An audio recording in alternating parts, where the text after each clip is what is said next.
Sang presiden terkejut menemukan hati anak pekerjanya memiliki kecocokan dengan istrinya mencapai 99%. Sebelumnya sang presiden meminta anaknya untuk melakukan tes kecocokan dengan istrinya. Pekerja itu dengan keras menghalangi, bersikeras bahwa tindakan ini akan merugikan tuan muda, menyebabkan kerugian besar bagi tubuh. Namun ketika anak pekerja itu sendiri berhasil diuji kecocokannya, dia malah dengan tegas memaksa anaknya untuk segera menandatangani persetujuan donor hati, tanpa memperdulikan kesehatan anaknya. Perilaku yang aneh ini membuat sang presiden curiga. Dia yakin bawahannya pasti menyembunyikan sesuatu darinya. Aku lebih curiga padamu. Apakah dia anakku? Keesokan harinya, operasi selesai. Sang presiden segera memanggil pekerjanya untuk berkumpul. Sementara itu, asistennya segera mengirimkan laporan tes DNA untuk 3 orang. Melihat ekspresi panik bawahannya, sang presiden yakin bahwa laporan ini akan mengungkap semua kebenaran. Namun saat membuka laporan tes DNA, dia menemukan hasil laporan sangat berbeda dengan dugaannya. Dia dianggap sebagai serigala berbulu putih. Orang yang enggan menyelamatkan ibunya ternyata adalah anak kandungnya sendiri. Meskipun melihat laporan identifikasi, wanita masih merasa ada yang mencurigakan, tanpa diketahui bahwa pria itu untuk menyembunyikan, mengganti laporan identifikasi anak, diam-diam pergi ke rumah sakit, mengeluarkan semua tabungannya untuk merayu dokter, menukar laporan identifikasi ayah anak. Namun pria itu sama sekali tidak menyangka. Keesokan harinya, presiden menemukan sesuatu yang aneh lagi. Presiden saat memberikan makanan kepada istrinya, tanpa sengaja mengetahui bahwa istrinya alergi pada ketumbar. Dan gejala yang diwariskan oleh keluarga ini tidak diwariskan kepada anaknya sekarang. Di sisi lain, asisten juga segera menemukan bahwa anak pekerja ternyata tanggal lahirnya sama dengan sang tuan muda. Untuk sekali lagi memverifikasi dugaannya, presiden dengan alasan membalas sumbangan hati sengaja mengundang anak pekerja ke rumah. Kemudian, presiden meminta istrinya dengan sengaja membawa banyak ketumbar. Kemudian dia dengan sengaja menambahkan ketumbar ke mangkuk Jiang Che. Memang, Jiang Che yang melihat ketumbar. Wajah Jiang Che langsung memucat. Jiang Che, ada apa? Katakan saja. Ya, Jiang Che, jangan merasa asing. Maaf, Paman Du dan Bibi Wang. Aku alergi ketumbar. Mendengar Jiang Che mengatakan dia juga alergi ketumbar, presiden semakin yakin dengan kebenaran. Dia menyarankan Jiang Che untuk datang ke perusahaannya dan mengembangkan karirnya dengan keahlian yang dimilikinya. Kemudian presiden dengan cepat mengambil selai rambutnya tanpa diketahui Jiang Che. Keesokan harinya, presiden memanggil asistennya untuk melakukan tes DNA secara rahasia. Sekali lagi, tidak disangka semuanya dilihat dengan jelas oleh pekerja.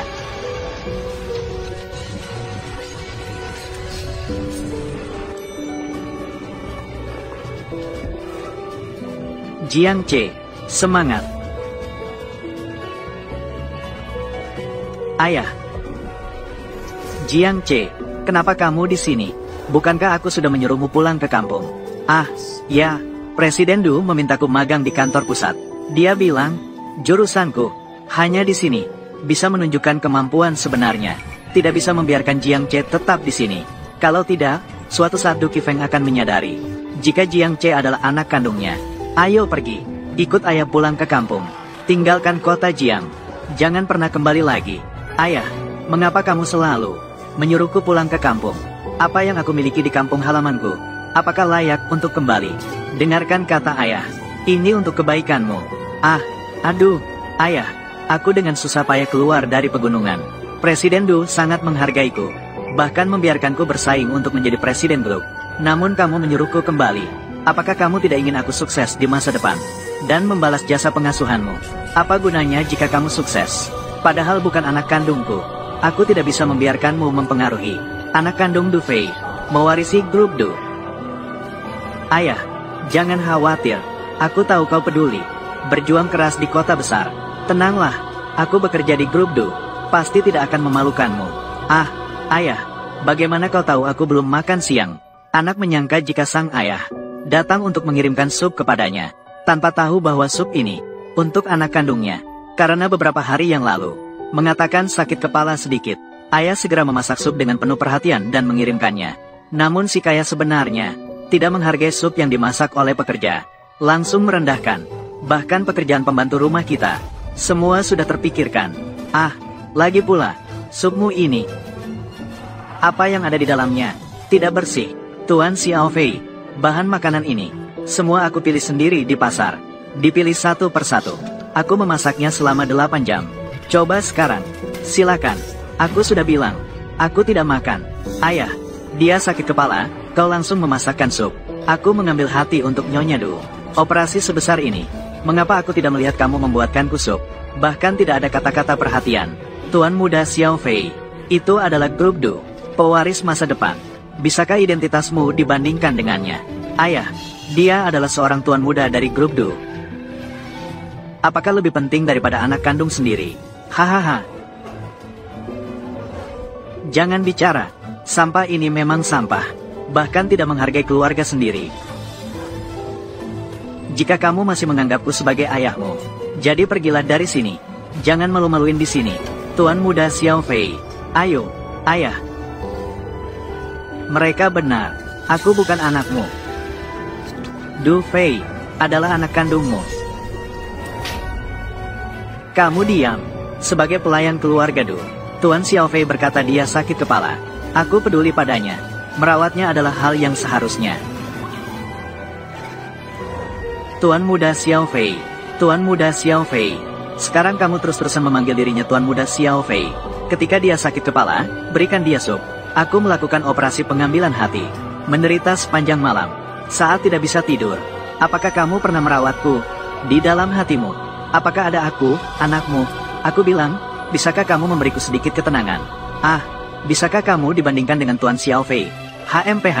Tuan Xiao Fei. Minumlah sebelum dingin. Jika sudah dingin, tidak akan bergizi. Ambilkan. Ah, supku. Ayo. Kamu juga tidak bisa. Introspeksi dirimu sendiri. Kamu juga bisa memasak sup untukku. Kamu hanya seorang pelayan di rumah kita.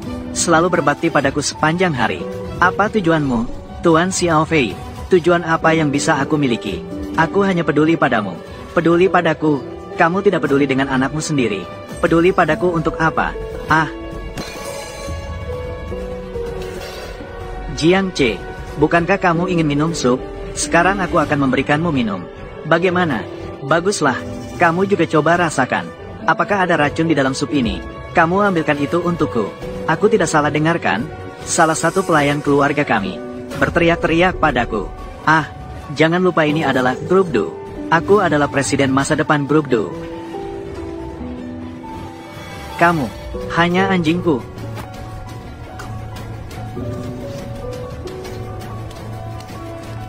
Aku hanya bertanya padamu. Ambil atau tidak ambil? Aku mengambil. Aku sudah mengambilnya.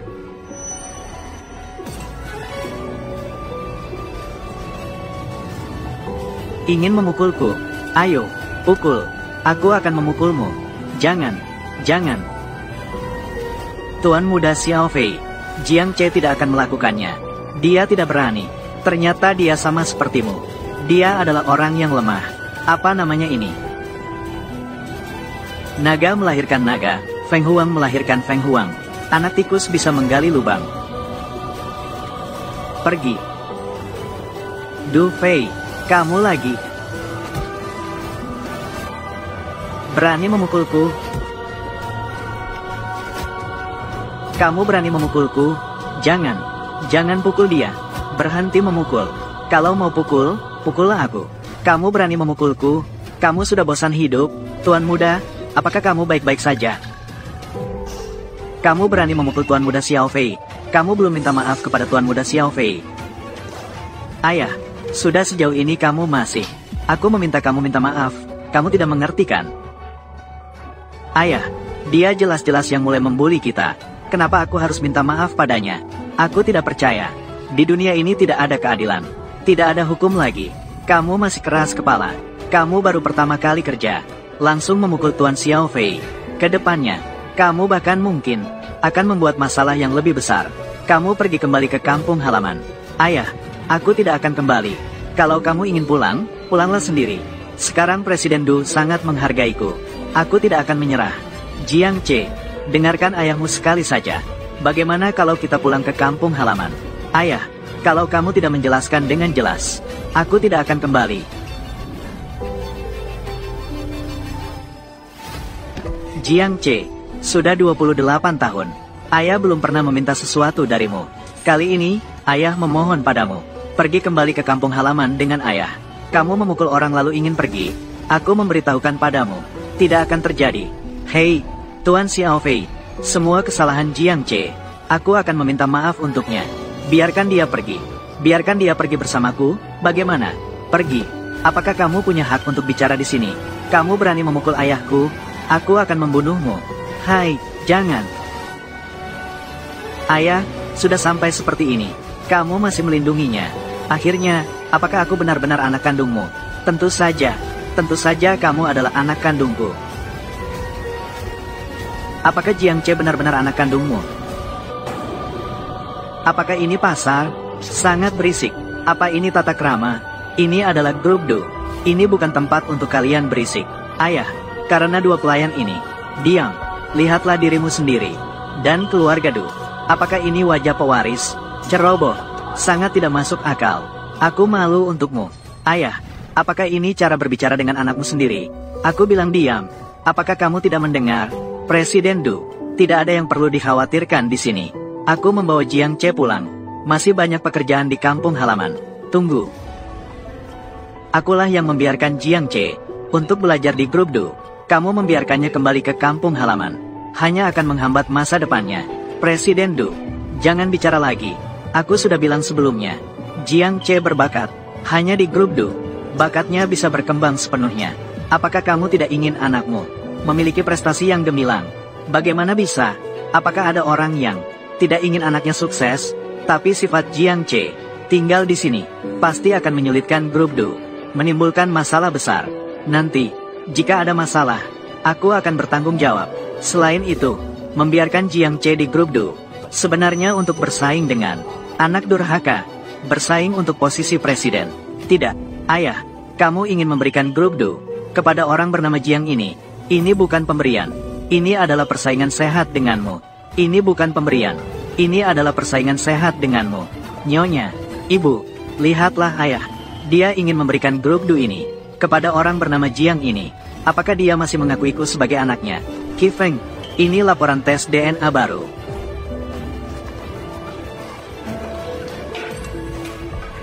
Kamu menggendongku lagi. Diam-diam melakukan tes DNA, kan? Baiklah. Kalian tidak percaya aku adalah anak kalian. Aku menelepon nenekku. Kamu sudah dimanjakan oleh nenekmu. Kamu berani menelepon ini. Aku akan segera menghapusnya. Kamu bersaing untuk posisi presiden. Ayah, ibu, apakah kalian benar-benar begitu kejam? Jangan panggil aku ibu. Aku tidak memiliki anak seperti kamu. Kalau bukan karena Jiang Ce, aku, ibumu, sudah lama meninggal. Sudah selesai. Sudah pasti mati. Kali ini tidak bisa disembunyikan lagi. Jiang Ce, kamu sebenarnya adalah anakku atau tidak? Ayah. Ah, ada apa denganmu? Aku baik-baik saja. Jiang Decai, kamu panik apa? Tidak ada. Mengapa aku harus panik? Apakah Jiang Ce benar-benar anakku? Apakah aku masih ragu di dalam hatiku? Dia pasti anak kandungku.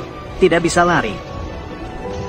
Jadi laporan tes DNA ini, kamu yang membukanya. Tidak.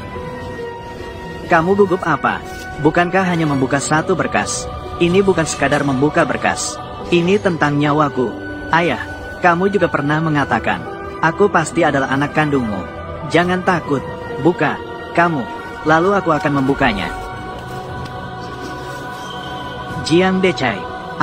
Kenapa begitu bertemu dengan situasi seperti ini? Kamu terus saja lambat. Apakah kamu punya sesuatu yang disembunyikan dari kami? Tidak ada. Apa yang bisa aku sembunyikan darimu? Karena tidak ada masalah. Jadi cepatlah buka.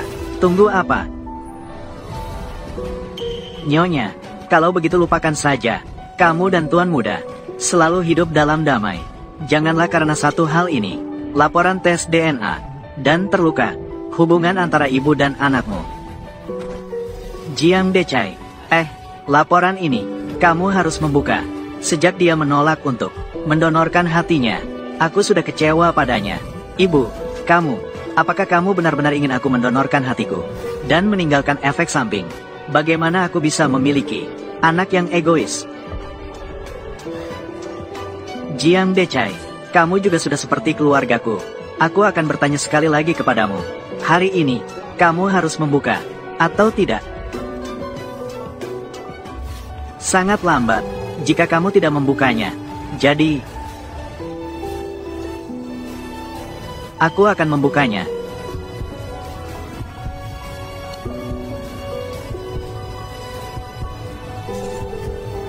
Selesai. Kali ini benar-benar selesai.